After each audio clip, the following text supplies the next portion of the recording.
84 দিন মৃত্যুর সাথে পাঞ্জা লড়ে এই গল্পটা যে একটা মানুষের সত্যি গল্প হতে পারে, এত পাওয়ারফুল হতে পারে। উনি গল্প বলছেন, মুগ্ধ হয়ে শুনছি।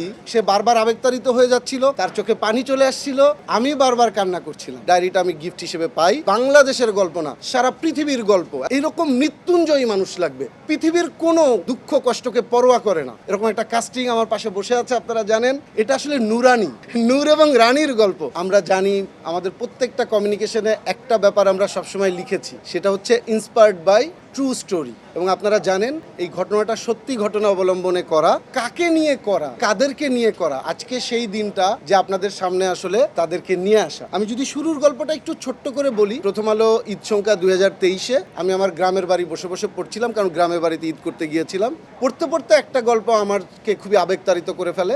সেটা হচ্ছে নূর ইসলাম ভাইয়ের গল্প, যিনি আফগানিস্তানে কর্মরত ছিলেন, 2005 সালে কর্মরত ছিলেন।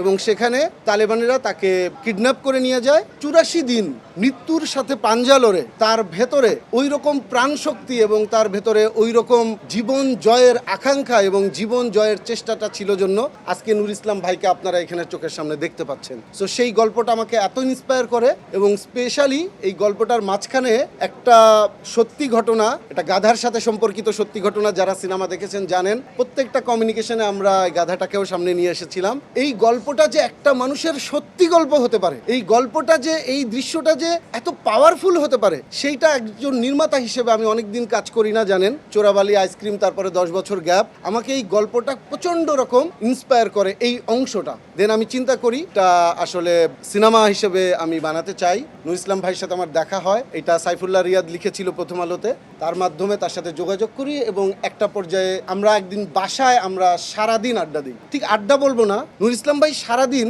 লেকের পারে ছিল। উনি সারাদিন বসে উনি গল্প বলছেন, আর আমি বসে বসে মুগ্ধ হয়ে শুনছি। এবং এরকম জীবনের কারো গল্প হতে পারে আমার কল্পনাতেও ছিল না। যা লেখা ছিল, যা পাবলিশড হয়েছিল, তার নিজের গল্প যখন সে বলা শুরু করলো, এই গল্প অসাধারণ গল্প। সে বারবার আবেগতাড়িত হয়ে যাচ্ছিল, তার চোখে পানি চলে আসছিল, আমি বারবার কান্না করছিলাম। এবং তখন আমার মনে হলো আমার জীবনে এরকম একটা গল্প আমি পেয়েছি, আমি আমার সর্বোচ্চটা চেষ্টা করব এই গল্পটার পেছনে ভালো একটা নির্মাণ করতে। এবং ওনার নিজের হাতে লেখা একটা ডায়েরি ছিল, এই ডায়েরিটা আমি খুবই লাকি, এই ডায়েরিটা আমি গিফট হিসেবে পাই। একটা সিনেমা বানানো, অন্তত এই স্কেলের সিনেমা বানানোর জন্য আমাদের ভিশনটা ছিল অনেক বড়। কারণ এই গল্পটা শুধু বাংলাদেশের গল্প না, সারা পৃথিবীর গল্প। এখন সারা পৃথিবীতে যে যুদ্ধ অবস্থা আপনারা দেখতে পাচ্ছেন, এই যুদ্ধ অবস্থারও অ্যান্টি ওয়ার মুভি হিসেবে আমার কাছে মনে হয় যে এটা একটা সারা পৃথিবীর মানুষের কাছে প্রেজেন্ট করার মতো মুভি। এটার কারণটা হচ্ছে আমাদের মনে হয়েছিল যে এই গল্পটা শুধু আমরা বলবো, নাকি এটার কোন ভেতরে কোনো একটা বক্তব্য আমরা বলবো। সেই বক্তব্যের ভেতরে কিন্তু যুদ্ধের বিরুদ্ধে অবস্থান, এই বক্তব্যের ভিতর বাংলাদেশি একটা চরিত্রের প্রচন্ড আত্মশক্তি এবং প্রচন্ড রকম বাংলাদেশের একটা যুবকের বাংলাদেশকে জিতিয়ে দেওয়ার গল্প। প্রত্যেকটা জায়গা আমার কাছে মনে হয়েছে একটা বিগ ক্যানভাস। এবং এই বিগ ক্যানভাসের জন্য আমি অনেক কৃতজ্ঞ। আলফাই, এসবিএফ, চরকি, এখানে শাকিল ভাই বসে আছেন, মনিদা এবং চরকি, যারা যারা জড়িত তিনটা প্রতিষ্ঠানের, আমি প্রচন্ড কৃতজ্ঞ এরকম একটা ক্যানভাস শুট করার জন্য, অথবা এরকম একটা ক্যানভাসে চলচ্চিত্রটা নির্মাণের সুযোগ দেওয়ার জন্য। এবং এই চলচ্চিত্রটার জন্য উনার যে এনার্জি, উনার যে দমের গল্প, কে করতে পারবে? এইরকম মৃত্যুঞ্জয়ী মানুষ লাগবে যে আসলে পৃথিবীর কোনো দুঃখ কষ্টকে পরোয়া করে না। এরকম একটা চরিত্র খোঁজার জন্য অনেক দিন অপেক্ষা করতে হয়েছে। এরকম একটা কাস্টিং আমার পাশে বসে আছে, আপনারা জানেন।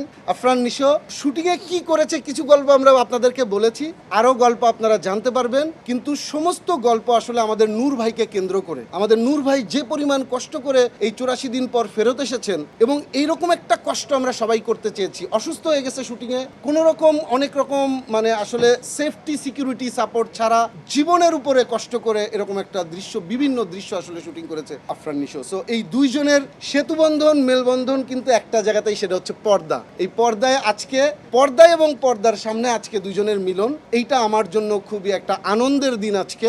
এবং এই গল্পটা যখন আমরা জানতে চাচ্ছিলাম, পড়তে যাচ্ছিলাম, আরো ভেতরে ঢুকলাম, তখন মনে হলো এই গল্প তো শুধু একজনের গল্প না, এটা শুধু নূর ইসলাম ভাইয়ের গল্প না, এই গল্প আসলে রানী ভাবির গল্প, যিনি বাংলাদেশ থেকে, মানে এই সময়েও একটা মানুষের সম্পর্ক, প্রেম, ভালোবাসা, বিশ্বাস এত শক্তিশালী হতে পারে। উনার দোয়া, উনি যে এই যে আপনারা এই দৃশ্য আপনারা বারবার অনেকেই জানেন অথবা আলোচনা হয়েছে, যে আমরা যারা দূরে থাকে, বাড়ির মানুষ যে মা, বউ, বোন, যেভাবে দোয়া করতে থাকে এই বিশ্বাস থেকে যে আমার সৃষ্টিকর্তা তাকে হেফাজত করুক, সেফ রাখুক, এই যে বিষয়টা, এবং শুধু এটার মধ্যে সীমাবদ্ধ না, উনি যে ঢাকায় এসে তার সংগ্রাম চালিয়ে যাওয়া, যে তার হাজবেন্ডকে এই বাংলাদেশে কিভাবে রিটার্ন করানো যায় এবং কোনো কমিউনিকেশন ছাড়া, উনি তো একটা জায়গায় বন্দী। আরেকটা হিরো এখানে বাংলাদেশে হয়ে উঠলো রানীর গল্পটা। একটা সময় মনে হয় এটাও ছিল নূরের গল্প, একটা সময় মনে হয় এটা আসলে রানীর গল্প। এটা আসলে নূরানী, নূর এবং রানীর গল্প। এবং আমরা শুটিং এর আগে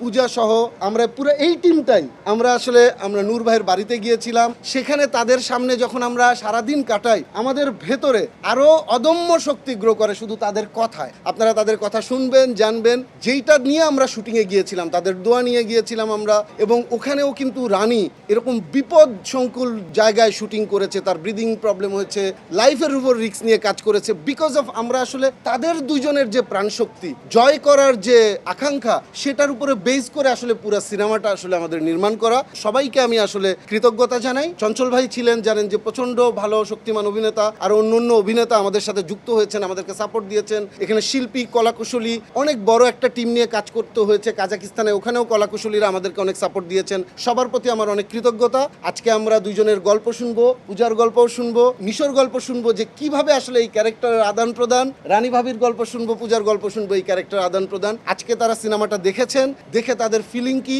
আমি কিছুটা ভয়ে ছিলাম ভাই, সত্যি কথা, কারণ নিজের জীবনের যার গল্প সেটা কিন্তু সবসময় মিলে না। কিন্তু আমরা মূল যে বক্তব্যটা তুলে ধরার চেষ্টা করেছি, উনি দেখার পরে যখন আমাদেরকে জড়িয়ে ধরে তার চোখে পানি দেখেছি, এইটা আমাদের জন্য সবচেয়ে বড় পাওয়া। আশা করি তাদের গল্প বলবেন, আপনারা শুনেন।